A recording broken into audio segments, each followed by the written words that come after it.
Bom dia, amados. Continuando o nosso devocional, 2 Coríntios, capítulo 5. Sabemos que, se for destruída a temporária habitação terrena em que vivemos, temos da parte de Deus um edifício, uma casa eterna nos céus, não construída por mãos humanas.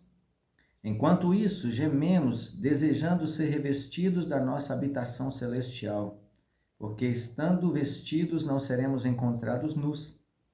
Pois enquanto estamos nesta casa, gememos e nos angustiamos, porque não queremos ser despidos, mas revestidos da nossa habitação celestial, para que aquilo que é mortal seja absorvido pela vida.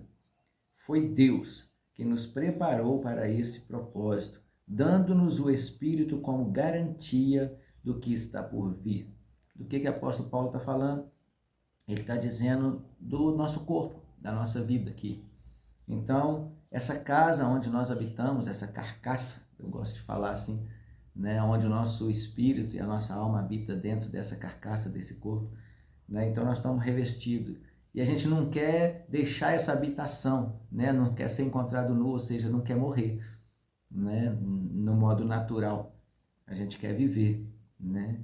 E o Senhor, Ele então nos proporciona uma casa celestial, uma casa espiritual. Ou seja, quando nós temos a Cristo, nós vamos passar da morte para a vida automaticamente. Então, nós vamos ser revestidos com um corpo glorificado, né? Que nunca mais vai morrer.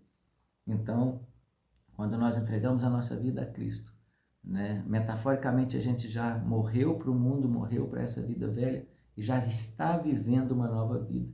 Naquele dia, no fechar dos olhos, né? E abrir novamente, nós só vamos trocar de corpo, vamos deixar um corpo, né? Que perece, que envelhece, e vamos receber um novo corpo, uma nova habitação. E o verso 5 diz que isso foi garantido pelo Espírito Santo. O Espírito Santo em nós é a garantia. Então eu preciso conservar o Espírito Santo em mim, habitando e movendo e gerando vida, para que eu nunca mais tenha morte, mas continue vivendo vida. Verso 6. Portanto, temos sempre confiança e sabemos que enquanto estamos no corpo, estamos longe do Senhor, porque vivemos por fé e não pelo que vemos. Temos, pois, confiança e preferimos estar ausentes do corpo e habitar com o Senhor. Por isso temos o propósito de lhe agradar. O nosso propósito é agradar ao Senhor. Quer estejamos no corpo, quer o deixemos. Ou seja, quer nessa vida ou na próxima vida. Pois todos nós devemos comparecer perante o tribunal de Cristo, para que cada um receba de acordo com as obras praticadas por meio do corpo, quer sejam boas, quer sejam más. Então vai ter um dia de prestação de conta, um dia de juízo, um dia diante do tribunal, que nós vamos prestar contas ao Senhor, nós vamos ser julgados por aquilo que nós fizemos através da nossa vida, do nosso corpo, né? Então, desse tempo que nos foi disponibilizado aqui nessa terra, então nós vamos estar diante do Senhor. Então, aquele que viveu uma vida má e praticou o mal e esqueceu do Senhor e não viveu para o Senhor, ele vai receber juízo e condenação. Aquele que viveu uma vida que agrada ao Senhor, procurando fazer o bem, amar as pessoas, né, construir algo que realmente tenha valor, né, ele vai receber a recompensa, né, o benefício da sua bondade, da sua fidelidade, da sua honra, né? Então é sobre isso. Verso 11. Uma vez que conhecemos o temor do Senhor, procuramos persuadir os homens. O que somos está manifesto diante de Deus e esperamos que esteja manifesto também diante da consciência de vocês. Não estamos tentando novamente recomendar-nos a vocês, porém lhes estamos dando a oportunidade de exultarem em nós, para que tenham o que responder aos que se vangloriam das aparências e não do que está no coração. Então ele está dizendo que nós precisamos nos preocupar com aquilo que está dentro do nosso coração, não com a nossa aparência. A aparência, né, a gente vai ganhando uns anos aí, e a pelezinha do olho aqui vai caindo, né? As rugas vão aparecendo, né? E não somente isso, aparência física, mas aparência de performance, aparência de achar que é alguma coisa, sabe? Não. A nossa aparência que vale de verdade. É a aparência que o Senhor vê, que as pessoas não veem. É o que está no nosso interior, no nosso coração. Vamos lá, verso 13. Se enlouquecemos é por amor a Deus, se conservamos o juízo é por amor a vocês. Pois o amor de Cristo nos constrange, porque estamos convencidos de que um morreu por todos, logo todos morreram. E ele morreu por todos, para que aqueles que vivem já não vivam mais para si mesmos, mas para aquele que por eles morreu e ressuscitou. Então, uma vez que nós conhecemos a Cristo, uma vez que nós morremos para o mundo, para aquilo que é pecado, para aquilo que é errado, agora nós vivemos não mais para esse tipo de vida, nós vivemos para Cristo. Então, aquele que morreu por todos, para que aqueles que vivem já não vivam mais para si mesmo. Como você tem vivido a sua vida? Você tem vivido para a glória de Deus ou você tem vivido para a sua própria glória? Isso vai fazer toda a diferença naquele dia de juízo. Verso 16.